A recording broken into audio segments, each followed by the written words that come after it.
Bismillahirrahmanirrahim. Assalamualaikum warahmatullahi wabarakatuh. Saya Muhammad Imam Fatur Rahman dengan nomor BP 1810853002, mahasiswa Hubungan Internasional Universitas Andalas. Video kali ini merupakan tugas dari mata kuliah Kajian Strategi dan Keamanan 2020, yaitu poster presentation dengan tema Arms Race. Judul presentasi kali ini yaitu Cold War between the United States and the Soviet Union. Arms race terjadi ketika dua negara atau lebih meningkatkan jumlah dan kualitas dari sumber daya militernya untuk mendapatkan keunggulan militer dan politik dari pihak lawannya. Alhasil, terjadilah perlombaan senjata antar negara bangsa. Menurut John Hearst, manakala suatu negara meningkatkan kekuatan militernya, maka negara lain secepat itu pula juga berupaya untuk melakukan hal yang sama. Kita masuk kepada pembahasan perlombaan senjata nuklir. Di masa Perang Dunia Kedua, Amerika Serikat membentuk aliansi dengan Uni Soviet untuk bersama-sama berperang mengalahkan Nazi Jerman. Meskipun Amerika Serikat dan Uni Soviet merupakan sekutu tentatif selama masa Perang Dunia Kedua, aliansi mereka memburuk setelah Nazi Jerman menyerah pada Mei 1945. Amerika Serikat sangat mewaspadai gerak-gerik dan juga rencana dari Uni Soviet untuk mendominasi dunia di saat Uni Soviet memperluas kekuatan dan pengaruhnya di wilayah Eropa Timur. Di sisi lain, Uni Soviet tidak menyukai campur tangan geopolitik yang dilakukan oleh Amerika Serikat, serta dengan perkembangan persenjataan yang dimilikinya. Dibayang-bayangi oleh rasa saling tidak percaya, Amerika Serikat tidak memberitahu Uni Soviet bahwa mereka berencana untuk menjatuhkan bom atom di Hiroshima pada tanggal 6 Agustus 1945. Meskipun Amerika Serikat sebelumnya telah memberitahu Uni Soviet bahwa mereka telah menciptakan bom tersebut. Sebagai langkah untuk mencegah ekspansi dari komunis Soviet, Amerika Serikat mengembangkan lebih banyak persenjataan atom miliknya.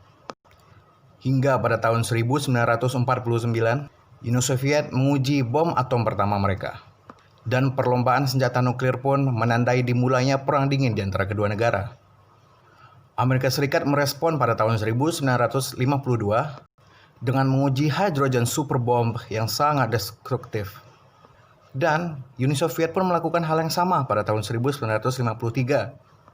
4 tahun kemudian, kedua negara menguji ICBM pertama mereka, yaitu rudal balistik antar benua, dan perlombaan senjata pun naik ke tingkat yang lebih mengerikan.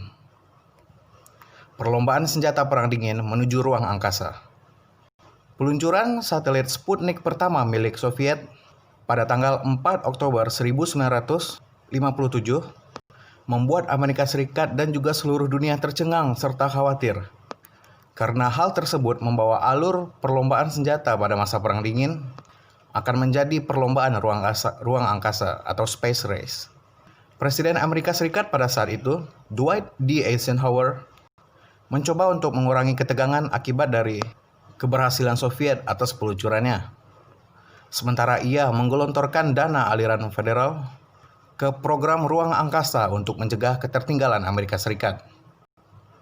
Setelah serangkaian percobaan, Amerika Serikat akhirnya berhasil meluncurkan satelit pertama mereka ke ruang angkasa pada tanggal 31 Januari 1958. Dan perlombaan ruang angkasa pun masih terus berlanjut di saat kedua negara meneliti teknologi baru untuk menciptakan persenjataan yang jauh lebih kuat. Missile Gap. Pada tahun 1950-an, Amerika Serikat meyakini bahwa Uni Soviet memiliki kemampuan rudal yang jauh lebih baik, yang mana serangannya tidak akan bisa untuk dipertahankan apabila mereka meluncurkannya. Teori ini, yang dikenal sebagai Missile Gap, akhirnya dibantah oleh CIA. Namun sudah lebih dulu menimbulkan concern yang serius kepada para pejabat AS. Banyak politisi menggunakan Missile Gap sebagai topik kampanye pada masa pemilu presiden tahun 1960. Namun kenyataannya, kekuatan rudal Amerika Serikat jauh lebih unggul daripada Uni Soviet pada saat itu. Bagaimanapun, selama 3 dekade berikutnya, kedua negara terus mengembangkan gudang persenjataan milik mereka. Hingga pada tahun 1967, Amerika Serikat telah memiliki sekitar 31.000 hulu ledak nuklir, disusul oleh Uni Soviet 20 tahun kemudian dengan memiliki 40.000 hulu ledak nuklir. Krisis rudal Kuba. Perlombaan senjata selama Perang Dingin mencapai puncaknya pada tahun 1962. Setelah upaya pemerintahan John F. Kennedy gagal untuk menggulingkan pemimpin Kuba, Fidel Castro, pemimpin Uni Soviet, Nikita Khrushchev, melakukan perjanjian rahasia untuk menempatkan hulu ledak Uni Soviet di Kuba dengan tujuan untuk menghalangi upaya kudeta yang akan datang. Setelah intelijen AS mengetahui bahwa pangkalan rudal sedang dalam masa konstruksi di Kuba, mereka melakukan blokade terhadap negara itu dan menuntut Soviet agar menghancurkan pangkalan-pangkalan tersebut dan juga mengeluarkan segala jenis senjata nuklir mereka. Ketegangan selama krisis nuklir Kuba menemui titik akhir di saat Kennedy dan Khrushchev saling bertukar surat dan membuat kesepakatan. Krisis berakhir dengan damai. Namun demikian, kedua belah pihak dan juga publik Amerika terlanjur takut terhadap perang nuklir yang ada di depan mata dan mulai mempertanyakan akan perlunya senjata yang menjamin mutually assured destruction atau kepastian saling menghancurkan. Perlombaan senjata berlanjut. Perang Dingin telah berakhir pada tahun 1991.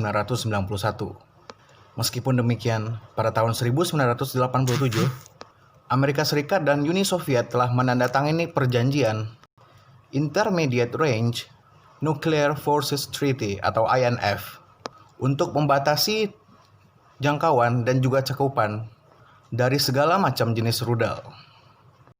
Perjanjian lain seperti perjanjian START I pada tahun 1991 dan juga perjanjian New START pada tahun 2011 bertujuan untuk mengurangi kemampuan senjata balistik dari kedua negara. Amerika Serikat mengundurkan diri dari perjanjian INF pada tahun 2019 dikarenakan Rusia sepertinya tidak mematuhi isi dari perjanjian tersebut. Meskipun perang dingin antara Amerika Serikat dan Rusia telah berakhir, banyak yang berpendapat bahwa perlombaan senjata di antara kedua negara masih terus berlanjut. Demikian poster presentation dari saya. Terima kasih.